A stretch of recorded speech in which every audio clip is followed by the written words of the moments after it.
ऐसा कम्बिनेशन जिसमें capacitor end to end add किए जाएं सीरीज़ कम्बिनेशन कहलाता है। सीरीज़ कम्बिनेशन में वोल्टेज डिस्ट्रीब्यूट हो जाते हैं, चार्ज सेम रहता है और रेसिप्रोकल ऐड होते हैं और आखिर में आंसर को रेसिप्रोकल कर दिया जाता है। अगर कैपेसिटर्स इस तरह से ऐड हों कि वो दो कॉमन टर्मिनल्स के दरमियान आ जाएं तो ये पैरेलल कम्बिनेशन कहलाता है। पैरेलल कम्बिनेशन में चार्ज डिस्ट्रीब्यूट हो जाता है, वोल्टेज सेम रहते हैं और कैपेसिटेंसेस डायरेक्टली ऐड की जाती हैं।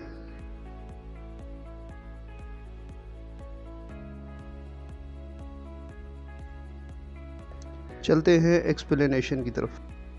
औज़ुबिल्लाहिमिनश्शैतानिर्रजीम बिस्मिल्लाहिर्रहमानिर्रहीम। अस्सलामु अलैकुम। कैंडल एकेडमी पाकिस्तान में खुशामदीद। इलेक्ट्रोस्टैटिक्स में हमने कैपेसिटर्स स्टार्ट कर लिए थे, इंट्रोडक्शन टू कैपेसिटर्स हो गया था। आज हमारा लेक्चर नंबर 14 है इलेक्ट्रोस्टैटिक्स का, और आज हम पढ़ेंगे कम्बिनेशंस ऑफ कैपेसिटर।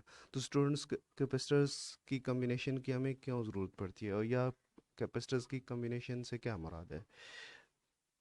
क- सबसे पहले कम्बिनेशन कैपेसिटर्स का क्या होता है। यहाँ पे एक डायग्राम है आपके पास। ये एक डायग्राम है जिसमें कैपेसिटर्स को मुख्तलिफ तरीक़ों से एक दूसरे से जोड़ा हुआ है, और ये पूरा एक कैपेसिटर्स का नेटवर्क बन रहा है। अब ये टर्मिनल है और एक ये टर्मिनल है, यहाँ पे हम बैटरी कनेक्ट करते हैं। तो अब बात यह है कि अब ये जो नेटवर्क है इसकी टोटल कैपेसिटेंस क्या होगी। टोटल कैपेसिटेंस हर इंडिविजुअल कैपेसिटेंस से डिफरेंट होगी, और इसकी हमें ज़रूरत क्यों पड़ती है कम्बिनेशंस की। कम्बिनेशन की ज़रूरत इसलिए हमें पड़ती है कि बाज़ का हमें हमारे पास डिस्क्रीट कंपोनेंट्स मौजूद होते हैं, डिफरेंट वैल्यूज़ के होते हैं। जिस तरह ये 5 माइक्रोफेरेड के 3.5 माइक्रोफेरेड है, 8 माइक्रोफेरेड है। तो हमें कोई ऐसी कैपेसिटेंस चाहिए होती है जो के डिस्क्रीट कंपोनेंट्स में कमर्शियली अवेलेबल नहीं होती। तो हम कम्बिनेशन के थ्रू वो कैपेसिटेंस अचीव कर लेते हैं। तो कम्बिनेशन के थ्रू हम मुख्तलिफ कैपेसिटर्स को आपस में मिलाकर एक बड़ी कैपेसिटेंस भी हासिल कर सकते हैं, और मुख्तलिफ तरीक़ों से ऐड करके हम कैपेसिटेंस को कम भी कर सकते हैं। यानी हमारे पास ज़्यादा कैपेसिटेंस के कैपेसिटर्स हैं, हमें उनसे कम चाहिए, तो हम उस आपस में कैपेसिटर्स को इस तरह से जोड़ेंगे कि टोटल कैपेसिटेंस कम हो जाती है और हमारी डिज़ायर्ड कैपेसिटेंस हमें अचीव हो जाएगी।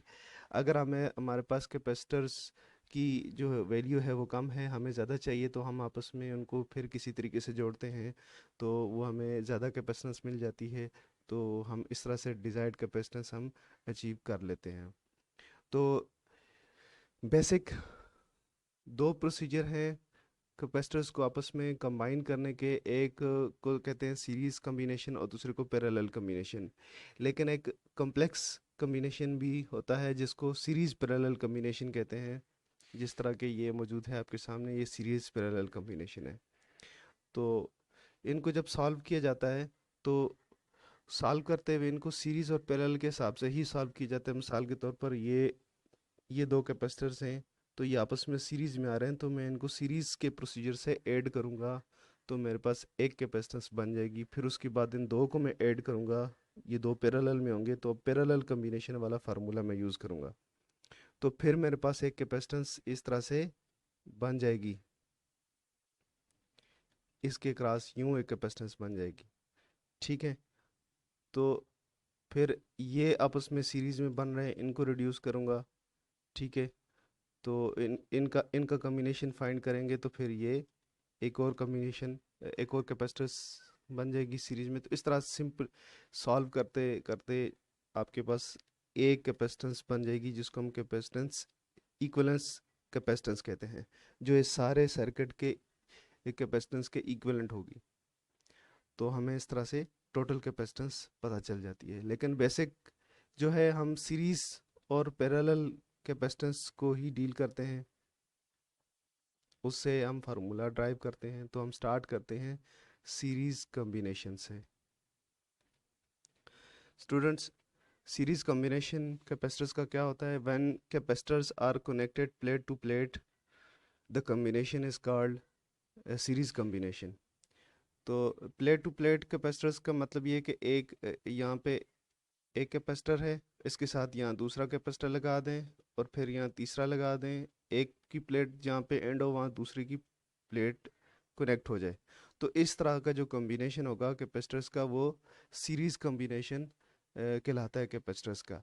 तो इसकी कैलकुलेशंस कैसे होंगी, इसमें क्या प्रॉपर्टीज़ हैं हम देखते हैं कि सीरीज़ कॉम्बिनेशन में चार्ज के लिए एक ही पाथ है, ये चार्ज फ्लो हो रहा है, जबकि वोल्टेज ड्रॉप हर कैपेसिटर के क्रॉस डिफरेंट होंगे। कैपेसिटेंस हर कैपेसिटर की कैपेसिटेंस डिफरेंट होगी।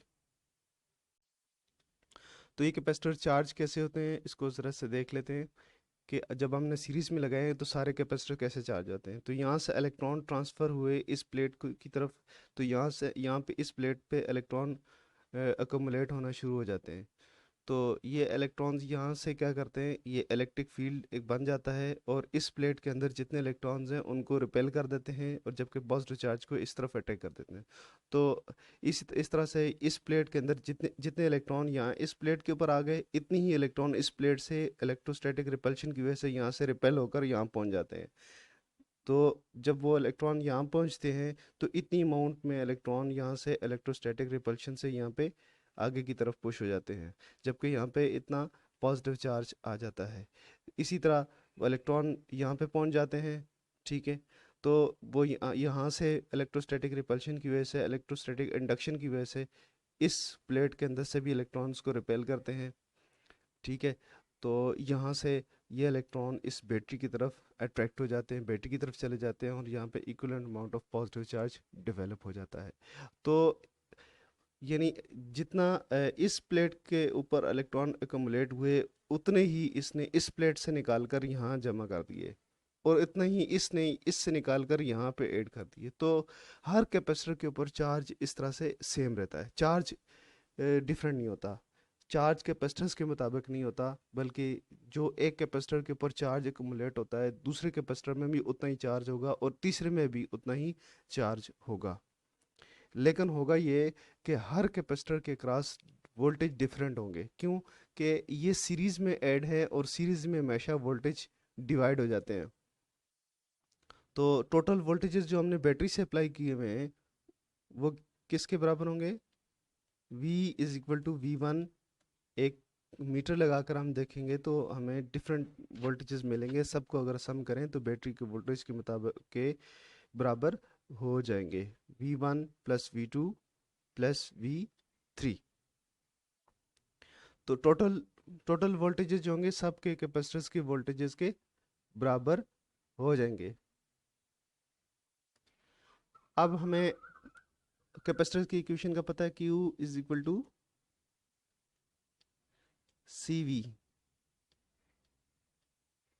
यहाँ से हम टोटल टोटल जो वोल्टेजेस हैं वो निकालते हैं, V is equal to Q upon C। तो इस टोटल वोल्टेजेस कितने होंगे, सबके वोल्टेजेस का सम होगा, और टोटल चार्ज कितना कम्युलेट हुआ है, ये सबका जो चार्ज है सेम चार्ज है ये, और कैपेसिटेंस जो है इक्विवेलेंट कैपेसिटेंस होगी। तो इस तरह से हम अगर ये ये जो V है, ये V किसके बराबर है, V is equal to Q upon C, और V1 किसके बराबर होगा, V1 होगा Q अपॉन C1, और V2 किसके बराबर होगा, Q अपॉन C2, और इसी तरह V3 होगा Q अपॉन C3। अब ये सारी वैल्यूज़ V1 V2 V3 ये उठा के हम पुट कर देंगे इस इक्वेशन के अंदर, इसको हम A कह देते हैं।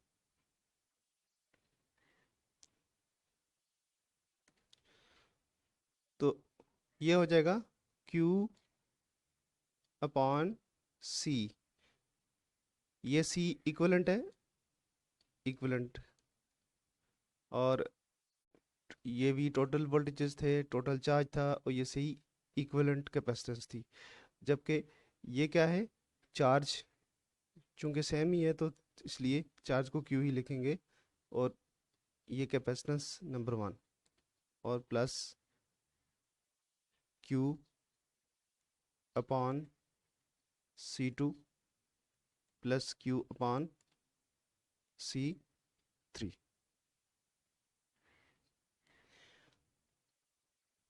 तो यहाँ पे इस इक्वेशन में, पूरी इक्वेशन में Q कांस्टेंट है, सेम है, तो उसको कॉमन ले लेते हैं, कैंसिल हो जाएगा। Q upon C equivalent is equal to Q 1 upon C1 plus 1 upon C2 plus 1 upon C3। ये और भी हो सकते हैं आगे, कैपेसिटर्स जितने ऐड करेंगे इतने ही आप यहाँ पे लिखेंगे। तो ये चार्ज कैंसिल हो जाएगा दोनों साइडों से, तो जो इक्वेशन हमारे पास बचेगी 1 upon C equivalent is equal to 1 upon C1 plus 1 upon C2 plus 1 upon C3। तो इस फार्मूले से हमें ये नज़र आ रहा है कि जब भी हम कैपेसिटेंस सीरीज में ऐड करेंगे तो कैपेसिटेंस डिक्रीज हो जाएगी। हम कैसे ऐड करेंगे? सारे कैपेसिटर्स के रेसिप्रोकल बनाएंगे और उनको ऐड करेंगे, और जो आंसर आएगा उसका भी रेसिप्रोकल लेंगे। तो इस तरह सीरीज कॉम्बिनेशन में जो टोटल कॉम्बिनेशन टोटल जो कैपेसिटेंस आ जाएगी सी इक्वलेंट, ठीक है ना, वो हमेशा होगी less than least.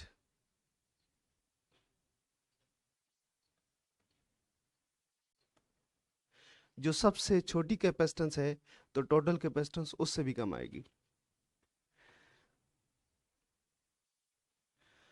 Equivalent capacitance of series combination is always less than any individual capacitance in the combination। यानी वही बात है कि अगर हमारे पास एक कैपेसिटेंस सबसे छोटी हो तो टोटल कैपेसिटेंस सीरीज कॉम्बिनेशन की उस सबसे छोटी कैपेसिटेंस से भी कम होगी, यानी लेस देन लीस्ट होगी। या दूसरे लफ्ज़ों में हम ये कह सकते हैं कि in series combination total capacitance decreases in series combination, total capacitance decreases।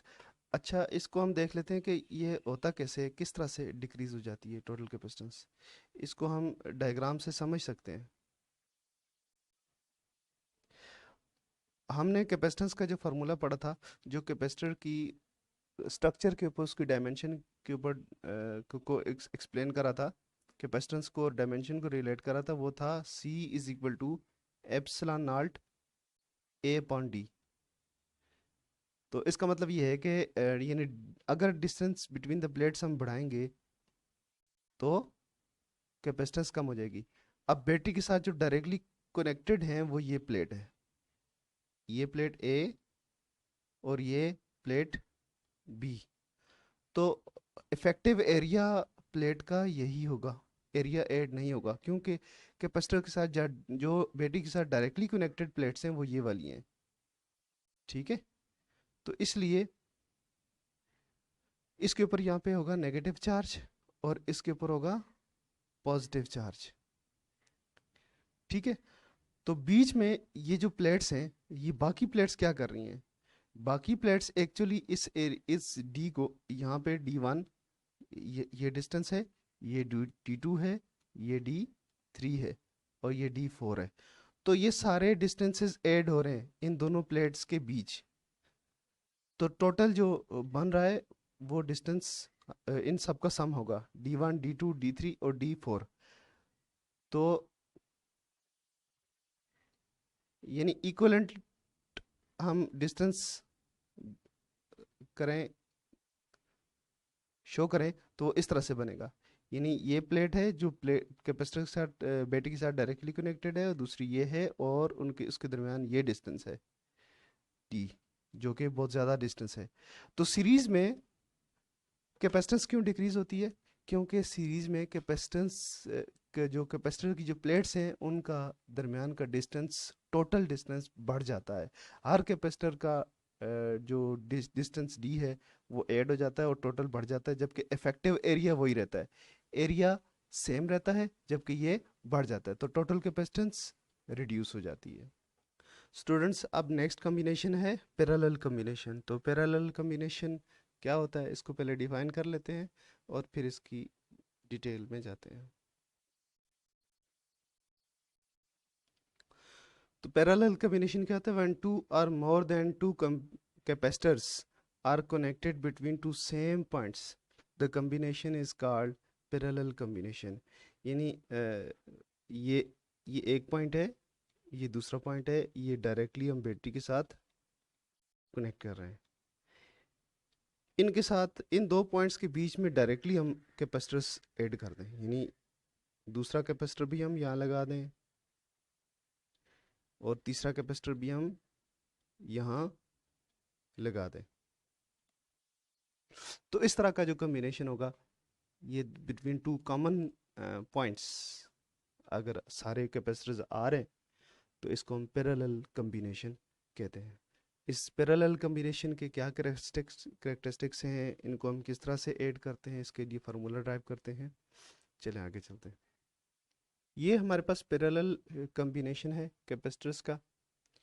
यहाँ पे हमने वो बैटरी अप्लाई की हुई है, वोल्टेजेस हैं यहाँ पे दिए हुए, और ये कॉमन पॉइंट्स हैं जिनके बीच ये तीनों कैपेसिटर C1, C2 और C3 आ रहे हैं। अब होगा क्या, चूंकि दो ही पॉइंट हैं तो वोल्टेज सेम होंगे, हर कैपेसिटर के ऊपर उतनी ही वोल्टेज होंगे जितने बैटरी के क्रॉस वोल्टेजेस हैं। बैटरी के वोल्टेजेस हर कैपेसिटर को डायरेक्टली मिल रहे हैं। लेकिन अब एक और ये मसला है कि चार्ज के फ्लो का पाथ डिफरेंट है। यानी यहाँ से देखें, इलेक्ट्रॉन्स यहाँ जा रहे हैं और यहाँ से डिस्ट्रीब्यूट होकर इधर जा रहे हैं, यहाँ से डिस्ट्रीब्यूट होकर इलेक्ट्रॉन्स इधर जा रहे हैं। तो हर कैपेसिटर के ऊपर चार्ज डिफरेंट होगा, और यहाँ से जो चार्ज टोटल फ्लो कर रहा है बैटरी का, वो यहाँ से जाके ऐसे डिवाइड हो रहा है और इनके अंदर स्टोर हो रहा है। तो टोटल चार्ज यहाँ पे क्या होगा, Q टोटल चार्ज है जो कि बैटरी से निकल रहा है, और हर कैपेसिटर के अंदर अलग अलग अमाउंट ऑफ चार्ज स्टोर हो रही है। तो टोटल चार्ज होगा Q1 plus Q2 plus Q3, ये टोटल चार्ज होगा। हमारे पास कैपेसिटर की इक्वेशन है Q is equal to CV। तो हाँ, Q1 किसके बराबर होगा, Q1 होगा, Q1 is equal to C1V, voltage same है। इसी तरह Q2 is equal to C2V, Q3 is equal to C3V।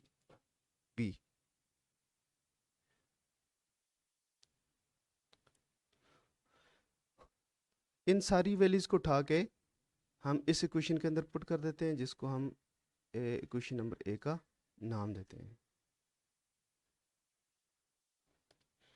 Putting the values of charge in equation number A। तो इक्वेशन नंबर A क्या है, Q is equal to Q1 plus Q2 plus Q3। यहाँ पे हम put करेंगे Q किसके बराबर है, CV के, Q is equal to CV। यहाँ C टोटल कैपेसिटेंस है, इसको इक्विवेलेंट कैपेसिटेंस कहेंगे, और V वोल्टेजेस हैं जो कि सेम ही हर कैपेसिटर के क्रॉस। तो Q2 क्या होगा, C2V, और इसकी C1V, Q1 C1V और Q2 C2V। इसी तरह Q3 C3V। C कांस्टेंट है तो इसको हम कॉमन ले लेते हैं, C is equal to V, sorry, यहाँ पे वोल्टेज कांस्टेंट है, C1 plus C2 plus C3, ये कैंसिल हो गया। तो इक्विवेलेंट कैपेसिटेंस क्या बनेगी, C1 plus C2 plus C3। तो इस इक्वेशन से हमें क्या अंदाज़ा हुआ कि जब हम कैपेसिटर्स को सीरीज पैरेलल में ऐड करेंगे तो टोटल जो कैपेसिटेंस होगी, इक्विवेलेंट कैपेसिटेंस होगी, वो हर इंडिविजुअल कैपेसिटर से ज़्यादा होगी। पहला रिजल्ट हमने ये अखज़ किया कि equivalent capacitance of parallel combination is always larger than any individual capacitance in combination. Total capacitance पूरे कॉम्बिनेशन के अंदर किसी भी कैपेसिटेंस से किसी भी इंडिविजुअल कैपेसिटेंस से ज़्यादा होगी। दूसरा हमने ये रिज़ल्ट निकाला बाई कनेक्टिंग,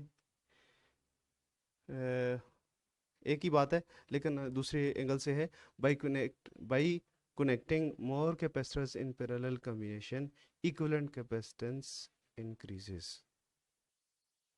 अब हम एक नज़र देख लेते हैं कि पैरेलल कॉम्बिनेशन में कैपेसिटेंस क्यों बढ़ जाती है। तो ये कैपेसिटर्स हैं पैरेलल कॉम्बिनेशन में लगे हुए हैं, 3 कैपेसिटर्स हैं और ये एक टर्मिनल 2 टर्मिनल्स के दरमियान लगे हुए हैं।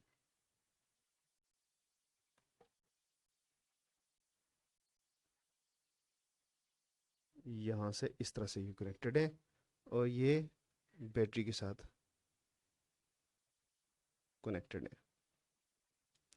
अब देखें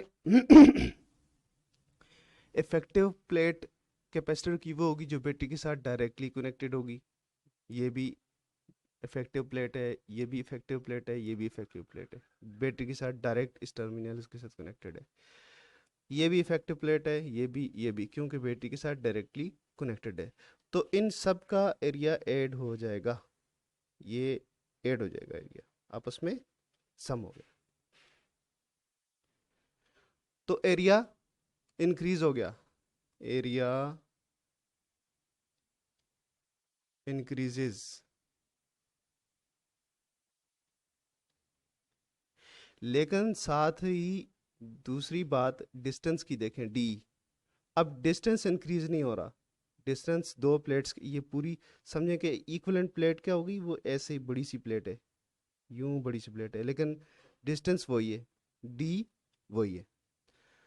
तो एरिया इंक्रीजेस और D decreases, sorry D is constant.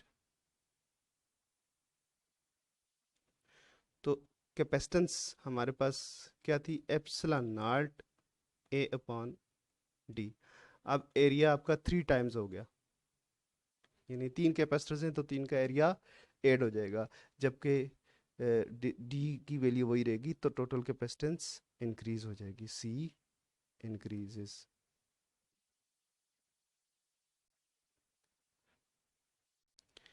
तो ये स्टूडेंट्स आज का लेक्चर कैपेसिटर्स की कॉम्बिनेशन के बारे में था। डिफरेंट एप्लीकेशंस हैं कैपेसिटर्स की कॉम्बिनेशन के, और न्यूमेरिकल में हम सॉल्व करेंगे। इक्विवेलेंट कैपेसिटेंस हमने सॉल्व करनी होगी, डिफरेंट कॉम्बिनेशन हमें दिए होंगे, तो इतना सिंपल नहीं दिया होगा कि सीरीज़ कॉम्बिनेशन है, पैरेलल कॉम्बिनेशन है, तो ये तो बहुत इजी होगा कैलकुलेट करने के लिए। लेकिन हमें न्यूमेरिकल प्रॉब्लम में कॉम्प्लेक्स सर्किट्स दिए होंगे जिनमें सीरीज़ पैरेलल कॉम्बिनेशन दोनों इन्वॉल्व होंगे, तो उस सूरत में हमें इसी बेसिक नॉलेज को यूज़ करते हुए, सीरीज़ और पैरेलल कॉम्बिनेशन के नॉलेज को यूज़ करते हुए हमें टोटल या इक्विवेलेंट कैपेसिटेंस सॉल्व करनी होगी। तो आज के लिए इतना ही, इजाज़त दीजिए, अल्लाह हाफिज़।